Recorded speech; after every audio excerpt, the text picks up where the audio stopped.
सात चरण के चुनाव, सातवें चरण का चुनाव अब कुछ ही घंटों की देरी पर है, जो होना है मतदान। किस तरीके से देख रहा है विपक्ष इसको? इंडिया ब्लॉक कितने आश्वस्त आप हैं? क्योंकि सरकार की तरफ से प्रधानमंत्री हो चाहे गृह मंत्री हो, पूरी तरीके से आश्वस्त हैं तीसरी बार सरकार बनाने, और आगे का 125 दिनों का प्लान भी आगे रख चुके हैं। देखो, वो कुछ भी कहे, देश के जनता ने डिसाइड किया है कि इस वक्त मोदी के लीडरशिप को वो स्वीकार नहीं करना चाहते। और दूसरी चीज ये है कि इस इलेक्शन में महंगाई और अनएम्प्लॉयमेंट बहुत बड़ा काम किया है। उसके साथ ही साथ संविधान का और डेमोक्रेसी का भी ये लोगों के दिमाग में बैठ गया है। तो इसीलिए वो जितने भी नंबर्स बताएंगे वो नहीं बैठ रहे, कहीं किसी इसमें संदर्भ में नहीं बैठ रहे। वो कम से कम वो देखना चाहिए उन्होंने, जैसा कि आंध्रा में उनको कुछ मिलेगा, लेकिन तेलंगाना में तो कांग्रेस का इम्प्रूव होगा ना, कर्नाटक में इम्प्रूव होगा कांग्रेस का, जहाँ एक ही सीट थी। फिर इसी तरह से केरला, तमिलनाडु तो बढ़त है ही है, महाराष्ट्र में बढ़त है। जब हर जगह हमारी बढ़त है, राजस्थान में बढ़त है, छत्तीसगढ़ में हमको बराबरी के सीट मिलने का है, मध्य प्रदेश में हमको 2 थे, 1 बढ़ेंगे, वहाँ पर भी कम तो नहीं होंगे। और उसी ढंग से मध्य प्रदेश में, हमारे उत्तर प्रदेश में भी जो बहुत कम सीटें थी पहले हमारे को, आज वो हम मिल के लड़ने से वहाँ भी हमारे को बढ़त है। फिर किस बेसिस पे वो कह रहे हैं कि उनको बहुत से सीटें मिलेंगे और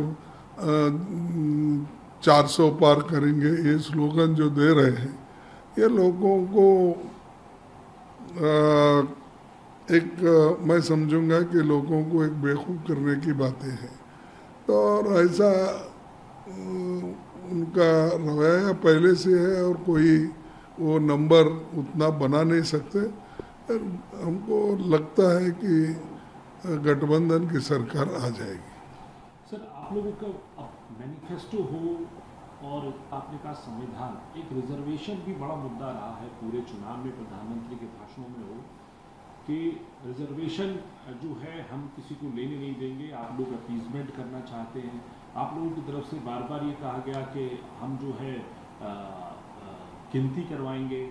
तो क्या माना जाए कि इस संदर्भ में जो है जनता कहाँ विश्वास कर रही है? और ये मुद्दा जो संविधान और रिजर्वेशन का है, कॉन्स्टिट्यूशन बदलने वाला जो आप लोगों ने बनाया है, क्या ये लोगों तक पहुँच पाया है? और क्या जो वोटर पिछली बार नहीं था आपके साथ इस बार रहा है?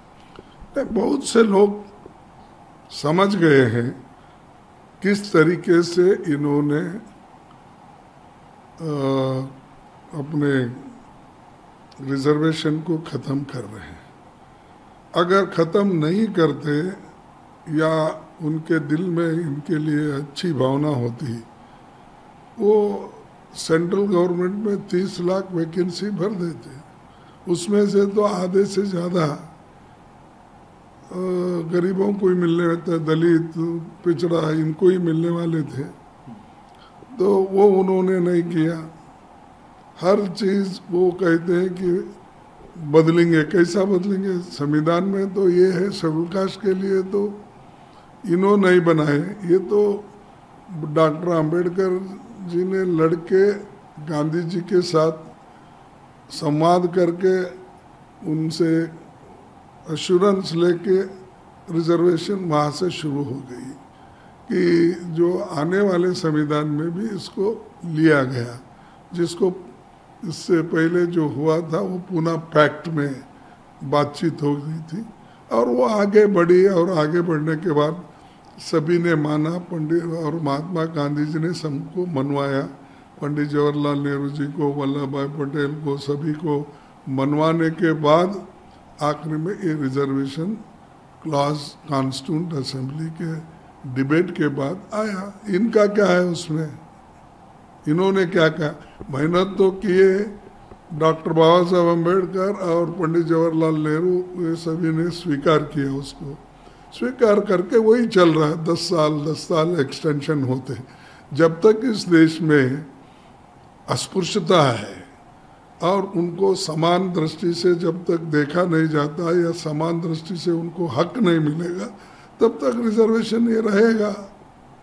लेकिन आप लोग को तो लगाया कि आप मुस्लिम अपीजमेंट कर रहे हैं, आप उनका हक जो छीन के जो है माइनॉरिटीज को देंगे। अरे छीनने का सवाल नहीं, उसमें ये proportionate to the population of SC ST इस हिसाब से देते हैं।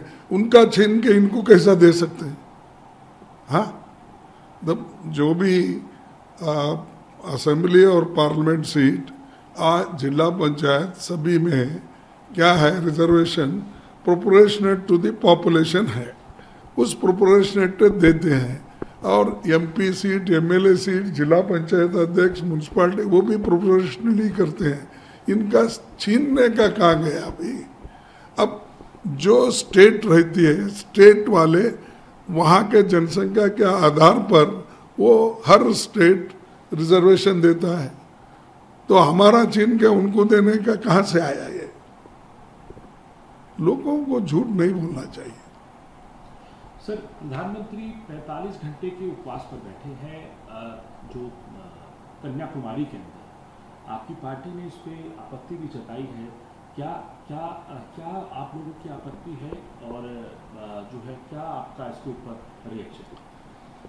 देखो, हम पॉलिटिक्स करते हैं ना, जब राजनीति में आते हैं, राजनीति में धर्म को और राजनीति को एक जगह नहीं लाना चाहिए, उसको अलग अलग करना चाहिए। एक धर्म का आदमी तुम्हारे साथ हो सकता है, दूसरे धर्म का आदमी तुम्हारे खिलाफ भी हो सकता है। इसीलिए ये धर्म के भावनाओं को चुनाव से, वोट से जोड़ना ये गलत है। और इलेक्शन कमीशन खुद ये कही है, और उन्होंने खुद कहे हैं, कौन अपने नहीं अपने मोदी जी कि ये लाना नहीं, ये नहीं करना, ये सब पहले बोले हैं भाषण में। लेकिन आज वो जाकर गोवा में जाके कन्याकुमारी में जाके बैठ के ये जो करने का नाटक कर रहे, इससे अब 2000 4000 कितने पुलिस हो 10,000 तक वहाँ पर लोगों को लगा रहे ड्यूटी। कितना देश का पैसा खराब हो रहा है। और उन्होंने ये जा रहे हैं कि वो अभी कोड ऑफ कंडक्ट है, क्या चलते गए वहाँ पर? फ्लाइट में ही गए ना, और इनके पीछे 2-4 फ्लाइट, हजारों गाड़ियाँ, हजारों पुलिस, इसका खर्चा कौन देगा? कोड ऑफ कंडक्ट एक तरफ है और एक तरफ आप ध्यान करने के लिए विवेकानंद रॉक में जाके बैठने का जो दिखावा कर रहे हैं, इससे देश का उल्टा नुकसान होता है, कोई फायदा। अगर आपको भगवान के इसमें श्रद्धा है तो घर में बैठ के करो ना, वहाँ पर तो आपको नहीं लगेगा खर्चा, 10,000 पुलिस नहीं लगेगी और इतने विमान का जाना आना नहीं लगेगा और ये सब चीज़ें। नहीं तो आप अपने पार्टी से भर्ती करो, नहीं तो खुद उसको खर्चा उठाओ। तो प्रधानमंत्री को आपने एक और बात को दिया है, वो उनके बयान को लेकर जो उन्होंने महात्मा गांधी को लेकर बयान दिया, उसको भी आपकी पार्टी लगातार घेर रही है, उस पर क्या कहेंगे आप? देखो, मुझे तो हंसी आती है। महात्मा गांधी जी ये तो गुजरात के हैं। अगर गुजरात के आदमी को महात्मा गांधी जी के बारे में मालूम नहीं है और उसको वो खुद प्रचार नहीं करते प्राइम मिनिस्टर, तो हम क्या कहना चाहिए? अरे आपके राज्य का और इस देश का बहुत बड़ा नेता जिसको हम राष्ट्रपिता मानते हैं, ऐसे आदमी का प्रचार तुम क्यों नहीं कर रहे? तुम्हारे तो खासकर गुजरात के ही है, तो आप वहाँ चीफ मिनिस्टर रहे, आप तो आरएसएस के उसूलों का, आइडियोलॉजी का प्रचार करते हो, लेकिन महात्मा गांधी के विचारों का तुमने प्रचार 10 साल में नहीं किया, और वहाँ पर 13 साल चीफ मिनिस्टर थे, 23 साल में तुमने क्या किया? और दूसरों को पूछते हैं, दुनिया को ने, अरे दुनिया को हमने तो बताया। और महात्मा गांधी जी कांग्रेस पार्टी के बहुत बड़े नेता भी और देश के राष्ट्रपिता भी, तो उनके लिए तो हमारे पास तो आदर है ही है, लेकिन तुम्हारे पास उनके लिए कोई आदर नहीं था। आपने गोडसे के साथ जाने का पसंद किया, लेकिन महात्मा गांधी जी के साथ आने का कभी पसंद नहीं किया। सर, आखिरी सवाल आपसे पूछना चाहूँगा कि प्रचार के वक्त गृह मंत्री ने, आप कांग्रेस अध्यक्ष है, आपके ऊपर भी एक बड़ा ये बात बयान दिया आपको लेकर कि कांग्रेस पार्टी हार रही है इस चुनाव में, और हारने के बाद में जो कांग्रेस अध्यक्ष मल्लिकार्जुन खड़गे हैं उनके ऊपर ही हार का ठीकरा फोड़ा जाएगा और बाकी सब साइड हो जाएगा। देखो, ये ऐसी झूठे बात बोल के इलेक्शन में एक वोट अपने पास लेने के लिए दूसरे हमारे कांग्रेस के वर्कर्स को, नेताओं को दिशाभूल करने के लिए ये बात उन्होंने बोली।